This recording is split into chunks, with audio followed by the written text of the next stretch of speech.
नमस्कार मंडळी, आज अश्विनीने काय बनवलं आहे? ठेचा वडापाव आणि ठेचा पाव या दोन्ही गोष्टी जर का शिकायच्या असतील तर चला अश्विनी चॅनलला जाऊया आणि ठेचा वडापाव कसा केला तो पाहूया आणि ठेचा पाव कसा केला तोही पाहूया. कुल्हडमधील चहा आणि ठेचा वडापाव, ठेचा पाव. चला तर पाऊस पडतोय, आपण ह्याचा पूर्णपणे आस्वाद घेऊया.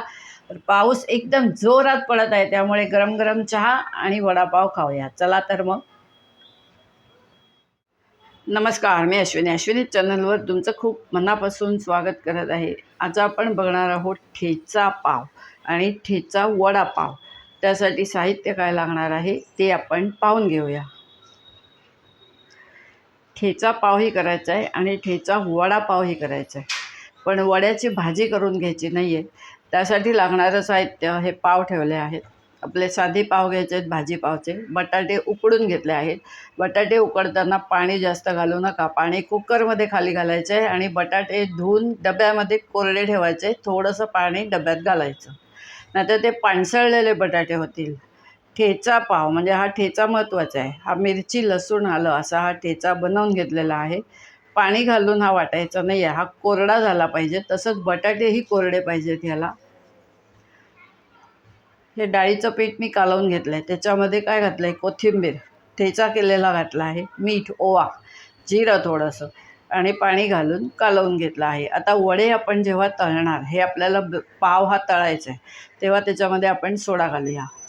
मस्का, ठेचा वडापाव करण्यासाठी तव्यावर मस्का लागणार आहे आपल्याला. कांदा घालून घेतला आहे. कांद्यावर बघा मी चाट मसाला घालून घेतला आहे, तो त्याच्यात मिक्स करायचा आहे.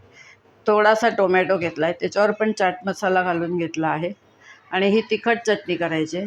त्याच्यासाठी लागणार आहे कोथिंबीर, डाळवं, लसूण, मिरची, लिंबू. आणि याच्यात जिरं दाखवलं नाही आहे, मी जिरं घालणार आहे. चला आता आपण आधी बटाटे कुस्करून घेऊया.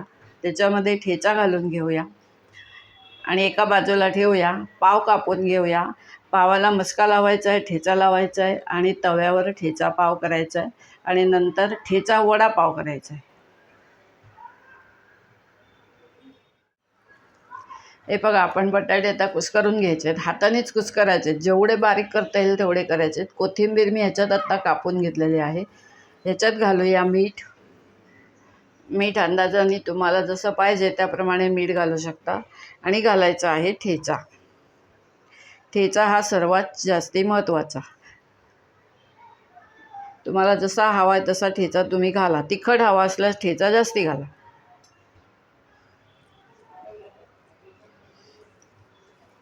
आता ह्याची आपल्याला भाजी नाही बनवायची, हे आपण कच्चंच ठेवायचं आहे आणि पावामध्ये भरून मग तो पाव तळायचा आहे.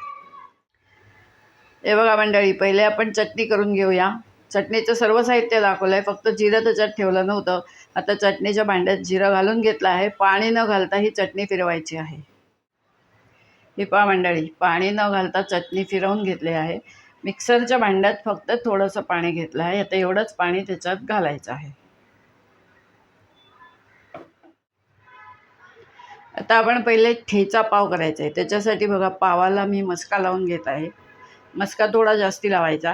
आपल्याला तव्यावर हा पाव करायचा आहे, त्यामुळे तव्यालाही आपल्याला मस्का लागणार आहे. तर ह्याच्यामध्ये आपण ठेचा घालून घ्यायचा आहे.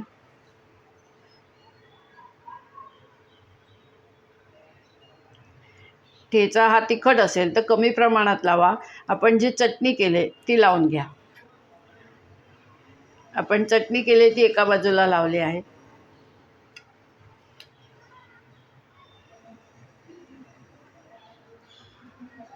आता हा जो कांदा आपण केला आहे, याला मी चाट मसाला घातला आहे, एकत्र केला आहे. आता हा हातानेच आपल्याला घालावा लागणार आहे, चमच्याने तो जाणार नाही. हा मध्ये घालायचा.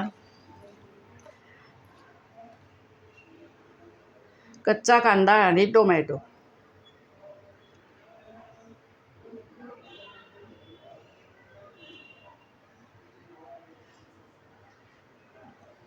आता हा असाच्या असा तव्यावर घालायचा आहे. तवा तापायला ठेवलेला आहे बघा.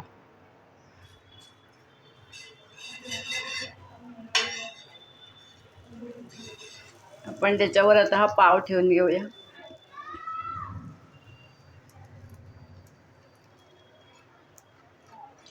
गॅस बारीक ठेवला आहे, मोठा नका ठेवू. आता हा छान पद्धतीने भाजून घेऊया की झाला आपला ठेचा पाव.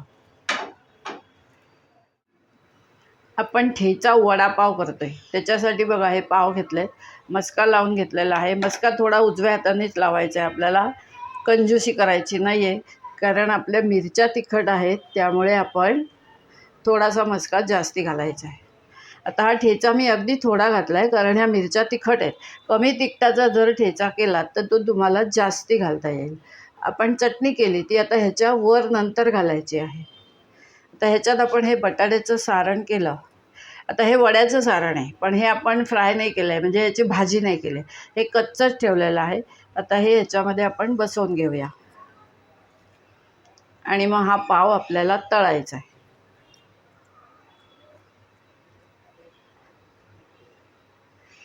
आता हे 2 पाव असे एकत्र आपण तळूया. हे पहा आपण गॅस बारीकच ठेवला आहे. आपला हा ठेचा वडापाव तयार झालेला आहे. याच्यात बटाट्याचं सारण नाही आहे, फक्त ठेचा आहे. कांदा टोमॅटो कच्चा आहे. चला हा आपण काढून घेऊया.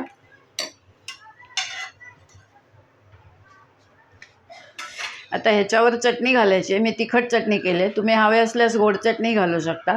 तयार झाला ठेचा वडापाव. आपण पीठ कालवून घेतलं आहे, त्याच्यामध्ये आपण सोडा घालून घेत आहोत. बघा एवढा सोडा घातलेला आहे. आता सोडा घातल्यावर थोडंसं पाणी घालायचं आहे, अगदी थोडं घालायचं आहे. हे पीठ थोडं घट्ट पाहिजे, कारण आपल्याला पाव तळायचा आहे. हे आपण ढवळून घेऊया आणि आता तेल तापायला ठेवलं आहे, आपण ते पाव तळून घेऊया.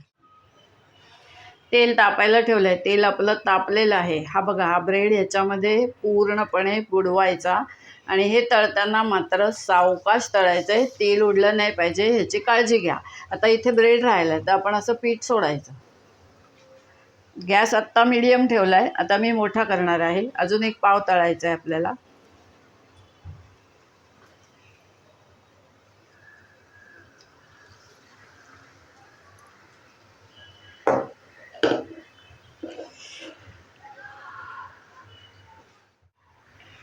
आपला ठेचा पाव तळून झालेला आहे वडापाव.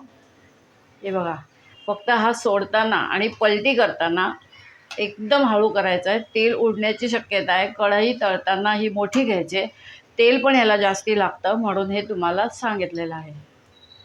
बघा तयार झालेलं आहे. आता आपण हे काढून घेऊया. हे बघा आपले दोन्ही पदार्थ तयार झालेले आहेत. ठेचा पाव तयार झालेला आहे, त्याला आपण आता अशी थोडीशी वरून चटणी लावून घ्यायची. तुम्हाला हवी असल्यासच चटणी लावा, कारण आतमध्ये ठेचाही घातलेला आहे. चटणीला मिरची एकदम कमी घातलेली आहे, कारण कोथिंबीर जास्ती घातली आहे. आपल्याला ठेचा आतमध्ये आहे त्यामुळे आपण मिरची कमी घातली आहे. वरून थोडासा हा कांदा घ्यायचा. आतमध्ये आपण कांद्याचं स्टफिंग केलेलं आहे. हा ठेचा पाव तयार झाला आणि हा बघा हा केला ठेचा वडापाव. झक्कास झालेला आहे. अशा पद्धतीने वडापाव तो तयार होतो.